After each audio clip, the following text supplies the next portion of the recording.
Point chaud avec Kamel Cherif. On est dans un monde où tous les coups sont permis. Israël use et abuse.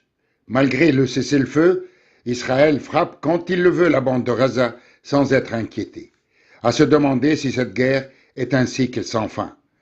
Pour Israël, il s'agit d'éliminer toute menace, un prétexte fallacieux. Et alors que le pessimisme domine, pour Trump, qui est sur la même longueur d'onde que Netanyahou, rien ne compromet son accord de paix, y compris ces frappes israéliennes qui pourtant ont fait une centaine de morts, endeuillant de nouveau Gaza. Franchement, ce n'est pas un cessez-le-feu traditionnel, car une seule partie garde la main sur l'application ou non de ce cessez-le-feu précaire. En conclusion, la paix, la véritable, n'est pas pour demain. Cela dit, on attendait beaucoup plus de ce tête-à-tête tant attendu entre le président américain et le président chinois. Trump et Xi Jinping ont finalisé une trêve commerciale en apaisant la brutale guerre qui les oppose, une guerre qui a ébranlé toute l'économie mondiale.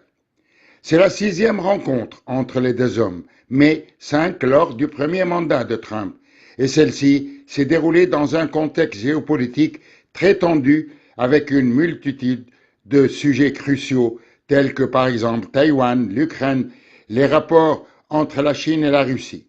Mais il n'y a eu ni accord ni annonce spectaculaire. Pour une rencontre de ce genre qui intéresse le monde, on s'attendait à beaucoup plus, mais il faudrait patienter encore plus. D'après les journalistes présents, le problème du Proche-Orient n'a pas été évoqué.